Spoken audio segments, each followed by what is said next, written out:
All right, I'll come over tomorrow evening. For the whole weekend. Don't forget to ask Lenka for permission, I said, hanging up the phone with a smile. Finally, I was going to see Zhenka and Max. I hadn't seen them in over 2 years, and they were my oldest friends. We had been together our whole lives, starting from kindergarten, and we even went to the same university. Then we all moved to different cities, and life got in the way. We called and texted sometimes, but it wasn't the same as a real face-to-face meeting. That's what I was missing. So, one unremarkable evening, I decided that was it. Enough waiting. The thought that our connection was boiling down to telegram messages and rare brief calls about trivial things, it started to scare me. The guys had been inviting me to visit for a long time, but I always found excuses, putting it off for some indefinite someday. But someday, it might never come. Zhenka had kids and was always busy with the house, but Max was a bachelor just like me. He kept inviting me for a barbecue, saying he found a great spot in the woods outside the city where we could escape the hustle and bustle. Decision made. I'm going for the whole weekend, and nothing's going to stop me. The drive was about 4 hours. The GPS suggested a shortcut that bypassed the main highway. I was encouraged. I could avoid the traffic jams. The road promised to be calm, quiet, and scenic. Part of it went through a forest, which seemed almost romantic to me, like in the movies, where the hero goes to the countryside to find peace and clear his head. The Friday evening was clear. I jumped in my car and set off. The GPS confidently showed the route, and I relaxed, enjoying the sound of the tires on the asphalt. The forest looked friendly and was surprisingly beautiful. The trees stood in a dense wall, and the sun broke through the crowns, casting stripes of light and shadow on the road. I cranked up the music, relaxed, and thought about how great it would be to see my friends. After a few miles, I noticed the road starting to change. What was once a smooth and reliable road gradually narrowed, as if it were hiding from me. The GPS started glitching, showing paths that would immediately disappear. When it finally showed just a gray field, it became clear. Something had gone wrong. I slowed down, feeling an oppressive silence press in on my ears. The road was empty. The trees stood like sentinels, and through the grass on the ground, faint tracks were visible, as if someone had recently passed through on carts. But the tracks were too indistinct to guess who or when. The forest grew quiet, unsettling. Suddenly my phone chirped, a message from Max. I turned on the voice message and smiled. Max was being his usual self. "Misha, what's up with you? Hope you're alive and well and not lying in a ditch. I've called you like 10 times. Anyway, Jaka and I have the food ready, the coals are hot, we're just waiting for you." I texted back, "Got a little lost, driving through the forest. Be there soon." But the sending icon just spun and spun until it turned red. Message not sent. I frowned. The connection was spotty this far out. A feeling of unease began to grow. I kept glancing at my phone screen, which stubbornly showed a gray nothing. What was once a road was now a narrow path, and it was getting darker. "It's just a forest. Nothing to worry about," I reassured myself. At some point, the path ended, abruptly. I stopped the car and got out. I was surrounded by a dense thicket. Drooping, crooked branches reached out to me from all sides. I walked a little further, hoping the road would reappear, but no, nothing.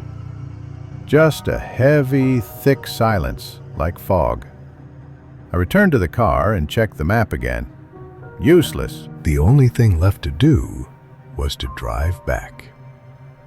As I was about to turn, I noticed something strange at the edge of a clearing, a roof among the trees. It looked ancient, covered in moss, as if it hadn't seen repairs in 100 years. A house? A village? How did it end up here? Well, anything can happen in this country. Who knows what kind of settlements get lost in the wilderness? A spark of hope ignited. Maybe people live here who can help me, show me the way. The village turned out to be tiny, only 5 houses, all almost identical. Wooden walls, crooked roofs, but the fences around them, they were well kept. The closer I got, the more a strange feeling gnawed at me. The windows were covered with shutters, the yards were empty, and there was not a single sign of movement. The village looked as if it were frozen in time, like an old black and white photo. I walked toward a house and immediately stepped into a muddy puddle. My white sneakers were instantly soaked. Damn it! Just what I needed, I thought, and looked at the house. It was a typical village hut, log walls, carved window frames, and smoke coming from the chimney. Smoke! That meant someone was definitely inside. I opened the gate, walked to the door, and knocked. The answer was silence. Inside, an unpleasant feeling began to grow. There was no rustle, not even the distant whisper of trees or the chirp of birds, as if the forest had suddenly forgotten how to breathe. Suppressing my doubts, I slowly made my way to the next house. It was empty too. I knocked, peered into the windows. The same thing everywhere. Emptiness, locked doors, closed shutters, and not a soul on the streets. Returning to the first house, the one with smoke lazily rising from its chimney, I felt a knot of anxiety tightening inside me. What if something happened? What if a single old woman lived here and she had passed away, and that's why no one was answering? Pushing the thought away, I decided to try the handle. It wasn't locked. The door creaked open, and I stepped inside. Darkness enveloped me completely. My eyes had to adjust before I could start making out objects. For some reason, my breathing hitched, even though the place smelled of warmth and age. Looking around, I let out a sigh of relief. No dead old ladies. The house was completely empty. In the center of the room stood a massive furnace from which a faint, inviting warmth emanated. A pot sat on the furnace. A table was set for one. Everything looked as if the owner had just stepped out for a minute. But one detail ruined this illusion. Everything in the house was covered with a thick, unnatural layer of dust. It was everywhere.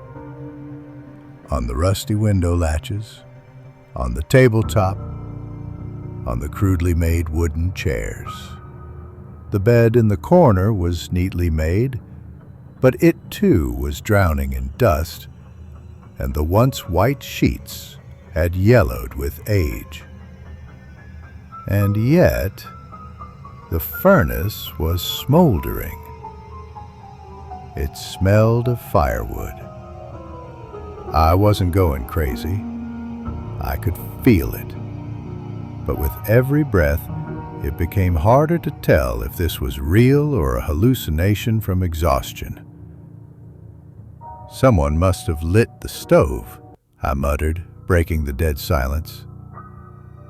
So, someone's nearby. Feeling a wave of exhaustion, I sat on the couch. I decided to stay. My body craved rest, and my mind comforted me with the thought that the owner would be back soon. Someone had to be here. It couldn't be otherwise. I woke up suddenly, as if something had jolted me out of my sleep. I didn't even realize I had dozed off. The room was dark. Only moonlight filtered through the shutters, casting strange shadows on the walls. The guys must be going crazy. I should have arrived a long time ago. I checked my phone. Still no service. The house was also empty. The owner hadn't returned. I tried to remember what woke me up, and then I heard it again. A sound from outside the window. Something was rustling. Footsteps. Someone was moving slowly and cautiously between the houses. I froze, listening. The rhythm of the steps was unhurried and heavy. Then I heard a whisper. Someone's muffled voice was muttering indistinct words, and I thought I heard my name. My heart started beating so loudly it drowned out everything else. Suppressing the urge to hide under the covers, I carefully crept to the window and peeked through a crack. Nothing. The forest stood black and dense, a solid shadow. No movement, no sign of a person. It was just my imagination, I told myself. The stress must be playing tricks on me. Returning to the bed, I even chuckled quietly at myself. Footsteps, whispers, paranoia, nothing more. I lay down again and closed my eyes, trying to forget everything. Maybe the owner went hunting or something. He'll be back in the morning. I need to sleep. A long road awaits me tomorrow, and then I'll have to explain myself to the guys. I hope they're not searching the whole city for me with the police. With these thoughts, I drifted back into a restless, heavy sleep. I didn't sleep for long. A new sound woke me up. Voices. One adult, one child. The child was asking to be shown something, and the adult replied that it was too early. And again, my name. I snapped my eyes open, a chill running down my spine. Everything in the room was the same, except for one thing. The windows were wide open. Every single window was open, as if someone had forced the latches.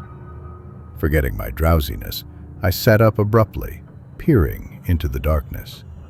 It's the wind, I tried to convince myself, but I knew it was pointless.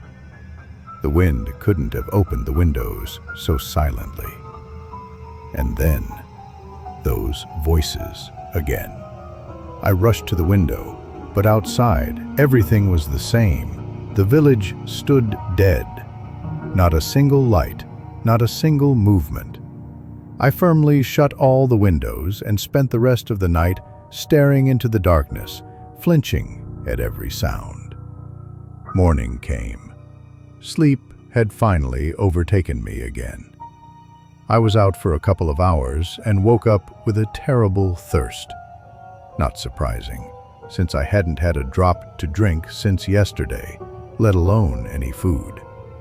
Sitting up in bed, I rubbed my face and suddenly froze. On the floor by the stove stood a bucket of water, filled to the brim. It was completely fresh, clean water. Droplets were still glistening on the rim of the bucket, as if someone had just brought it in. This was impossible. I knew for a fact that it was empty last night.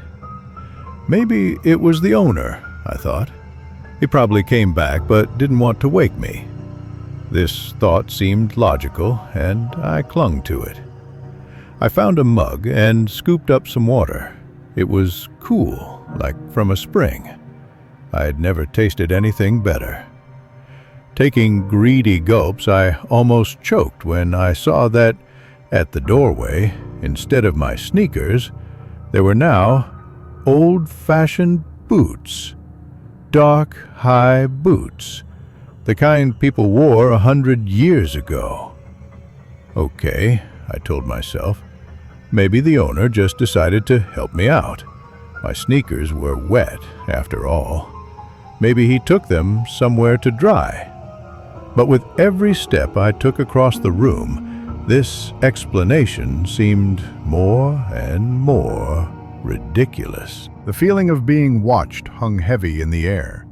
As if on autopilot, I stepped outside, turned to the empty village and called out, "Is anyone here?" There was no answer. Dead silence. Not a sound, not even the slightest movement. I clenched my teeth. The anxiety, like a lump in my throat, was slowly rising, pressing down, not letting me take a full breath. I have to get out of here, I thought, and hurried back into the house to grab my things. And then, from behind me, I heard a faint voice, "Where are you rushing off to, dear guest? We've waited so long." I flinched and spun around. On the threshold stood a small, frail old woman dressed in an old, faded headscarf. Her voice was creaky, like an old lock. In her eyes, there was a sad, strange, and frightening smile. I rushed toward her, but as I stepped over the threshold, she was gone, vanished into thin air, leaving behind only the smell of decay and damp earth. Cursed village flashed through my mind. I wasn't superstitious and never believed in the supernatural, but here I was truly scared. I darted back into the house, grabbed my things, and suddenly something fell out of my jacket pocket. A handkerchief. Where did that come from? I never carry a handkerchief. Picking it up, I saw my initials and last name embroidered in the corner. M.S. Sergeyev. The handkerchief had clearly seen decades of use. The threads were faded and the fabric was thin and worn. I threw it away from me and ran for the exit. When I was already at the door, it slammed shut, violently. My heart pounded as if it wanted to break out of my chest. I started yanking on the handle, but it wouldn't budge, as if someone was holding the door from the outside. Pushing was useless. In a panic, I started kicking the door, and on the third kick, it finally flew open. There was no one behind it. The air was still thick with that feeling of frozen time. And then I heard it again, that quiet whisper, the one that had called my name. Without looking back, I bolted from my car. 5 minutes later, I was there. My legs gave out when I saw my Toyota. It looked as if it had been forgotten here for decades, if not centuries. The windows were covered with a cloudy film, the roof with a layer of green moss. Tree roots firmly held the deflated tires. Mushrooms were growing inside the car. I frantically pulled on the door handle and tried to turn the key. Silence. The engine wouldn't even think of starting, as if the battery had died long ago. The car was dead, even though not even a full day had passed. I realized that my only option now was to walk. But where? The forest closed in around me, a dense wall like a trap. Okay, I thought, I'll go straight, back the way I came. There has to be an end to this damn thicket. There has to be a way out. Clenching my fists, I stepped into the undergrowth, determined to get back to the road no matter what. The forest immediately closed behind me. I trudged forward, pushing through bushes and tall grass, parting branches with my hands. The forest breathed with dampness and moss, whispering with the rustle of leaves and the deceptive echo of someone's footsteps. I tried to walk in a straight line, confident that I would soon stumble upon the road. But I only found towering pine trees covered in moss, silently watching my every move, like sentinels. After half an hour of wandering, I was covered in sweat and muttering to myself to calm my growing fear. Suddenly, the forest opened up. There was a clearing ahead. I rushed forward and stumbled out onto the familiar glade. Before me stood the same village, dark and lifeless. No, it can't be. I was going in the other direction. I exhaled, feeling cold sweat run down my back. I turned around, bit my lip, and set off into the forest again, this time bearing slightly to the left. I walked and walked, stumbling over roots and getting caught on bushes, all the while encouraging myself, everything will be fine. I'll find the road, catch a ride. By evening, I'll be with the guys, telling them everything that happened. But the longer I pushed through the thorny branches, the more a dreadful feeling grew in my mind. I was walking in circles, and then the forest parted again, and this time I barely suppressed a cry of despair when I saw the familiar village in front of me. It stood there, rooted to the spot, as if waiting for me to finally give up.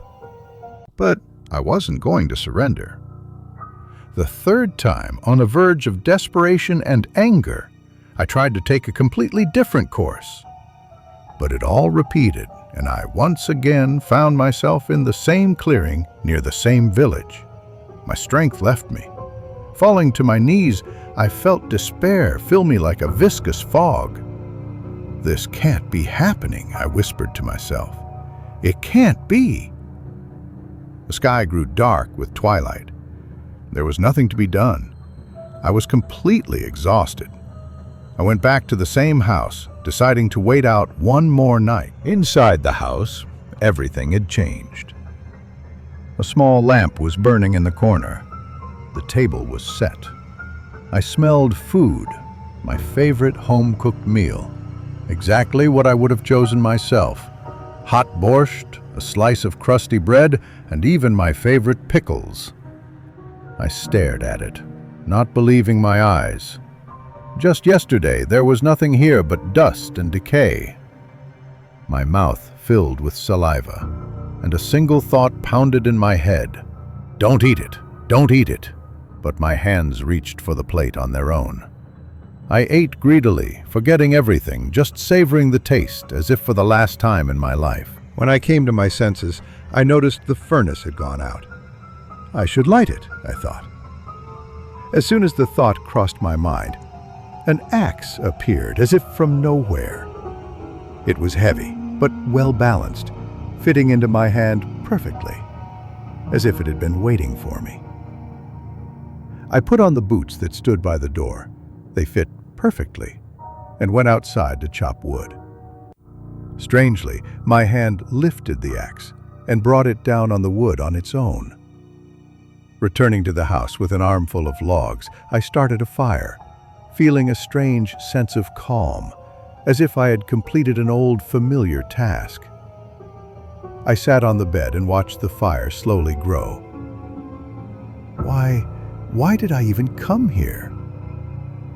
The names Zenka and Max swirled in my head, but who were they? Friends? Their faces blurred in my memory like wet paint on a canvas, and I wasn't even sure if I would recognize them if I met them on the street. I tried with all my might to hold on to the memories, but they slipped away.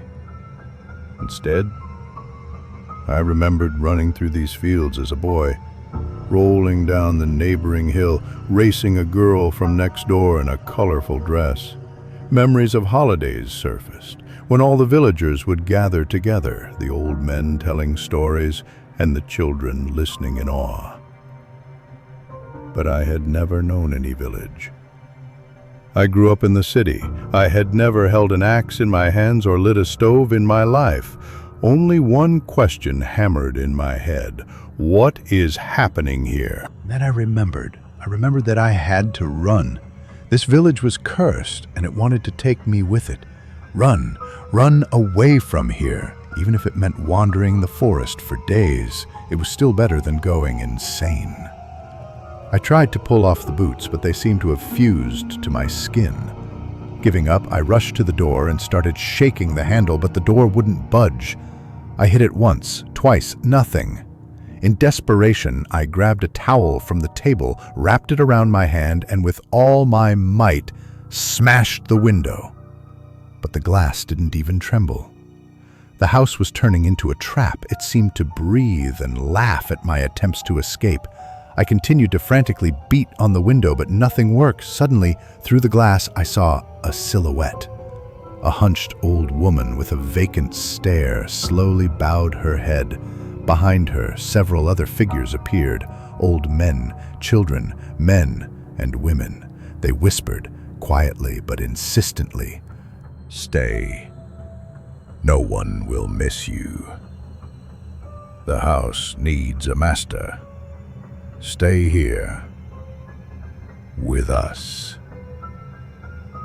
With each new phrase, their voices grew closer, as if the ghosts were seeping through the walls. I closed my eyes, but my mind was filled with a soft, thick fog, filled with someone else's memories. I felt a deathly fatigue. I just wanted to sit in front of the warm stove and rest, have a cup of hot tea, pull myself together, sleep in a cozy bed. Suddenly, the faces of my friends, Zhenka and Max, flashed before my eyes again. "No," I said aloud, trying to fight off the delusion. "This is not my life. I have to get out of here." I rushed to the hatch to the cellar, hoping there would be a way to freedom. Tearing off the cover, I climbed down, and in that same moment, a wave of terror washed over me. Dozens of hands reached out to me from the darkness, thin, transparent, with gnarled fingers, as if shadows had taken on flesh. I backed away. They clung to my clothes, their fingers trying to grab my legs. Yellow nails scraped against the floor with a horrifying sound.